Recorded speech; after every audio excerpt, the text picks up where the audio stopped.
So I just watched The Flash, the newest and well, probably last movie in the old DCU franchise, and this movie was way more polarizing to the general audience than I was really expecting. Some people really loved it and said it's one of the best DC movies ever made, and some people absolutely hated it. I genuinely wasn't expecting this much of a mixed reception for this film. I know that the behind the scenes drama made a lot of people really nervous. There were massive delays and rewrites and reshoots, and then you have the James Gunn announcement a couple months ago that made a lot of people really confused about how this film will affect everything else in the DC universe. And of course you have the Ezra Miller drama, which I know was really annoying for everyone working on the film. So yeah, there were a lot of things going against this film, and lots of people are actually surprised that this film even got released. Now, if you look at the box office numbers for this weekend, you can see that this film only grossed $55 million for its opening weekend, which is even less than Black Adam from last year. And with the $220 million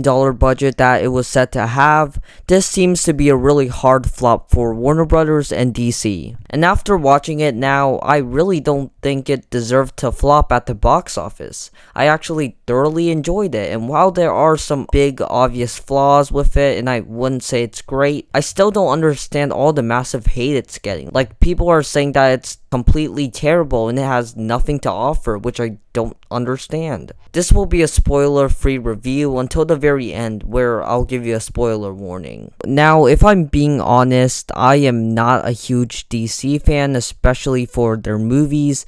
I do greatly prefer Marvel. I do have a decent amount of knowledge about Flashpoint. I watched the first season of the CW Flash show. I also watched the animated Flashpoint movie, and I do have a basic understanding of the story that plays out. But like I said, I'm not a diehard fan of DC. I haven't read the comics that much. I'm not that familiar with the character of Flash. So that's like my reference point for my expectations going into this film. But I really did like how they adapted the story of Flashpoint into this movie.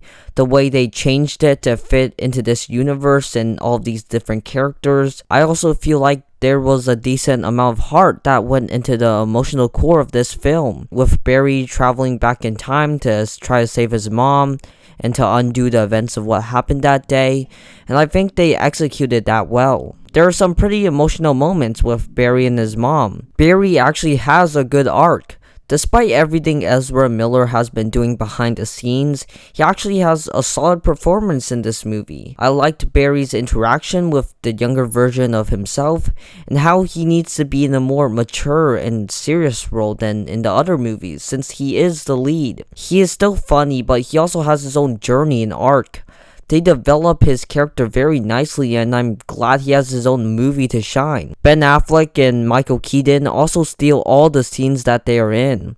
If this is the last time we see Ben Affleck's Batman, this is a nice way for us to say goodbye to his character. Same with Michael Keaton's Batman.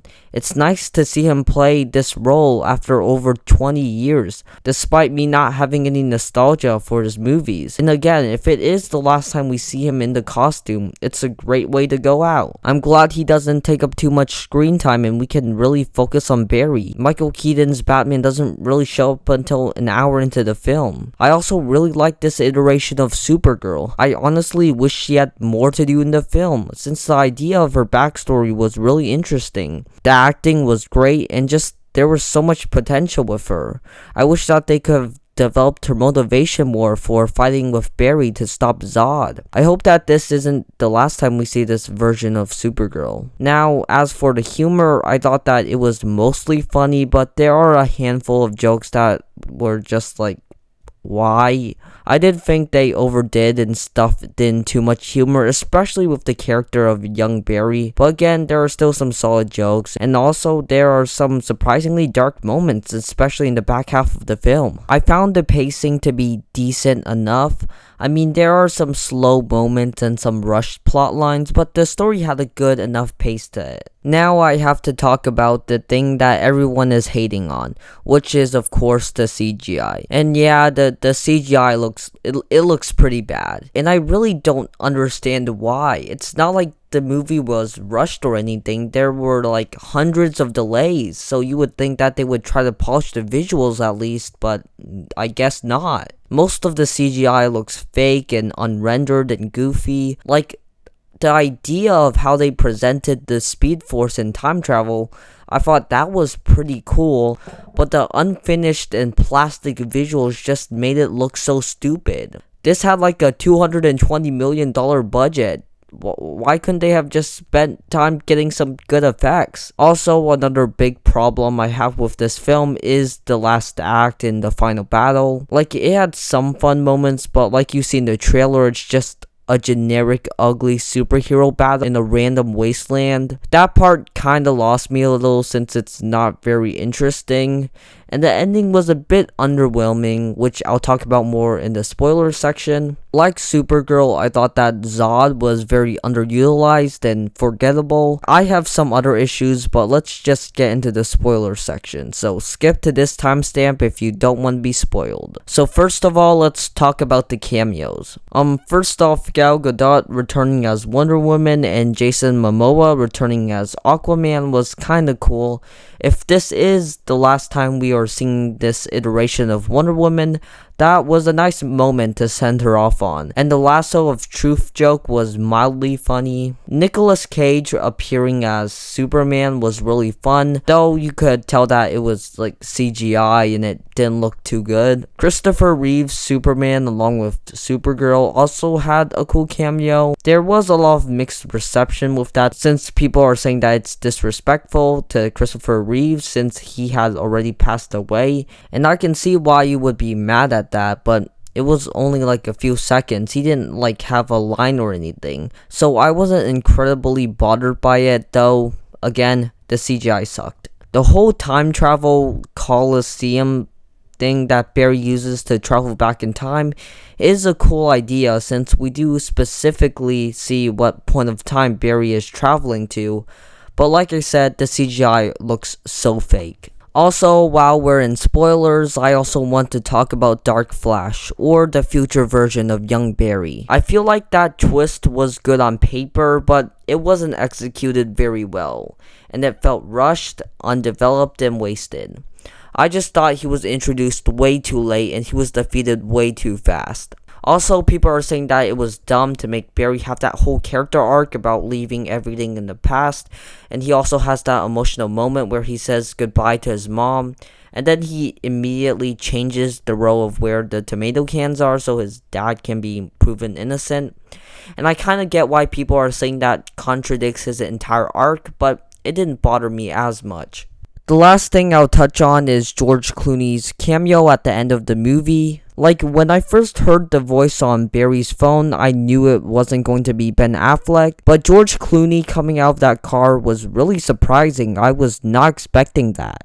And I will have to admit that it was funny, but when they end this movie and maybe this entire universe with that one joke, it's going to feel underwhelming, and it's like, is that how we're going to end the DCU?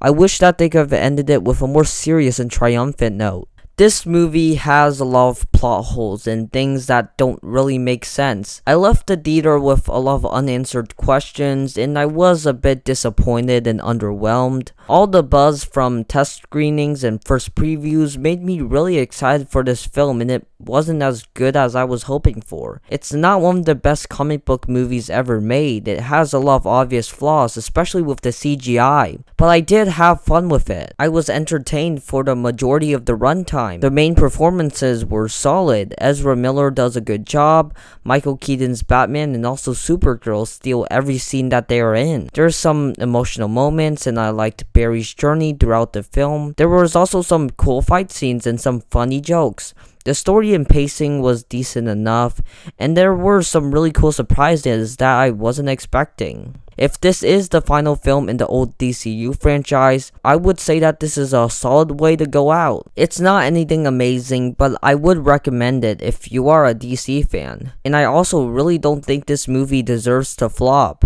So check this movie out. It's not as bad as some people say it is. So yeah, I'm giving The Flash a 7 out of 10.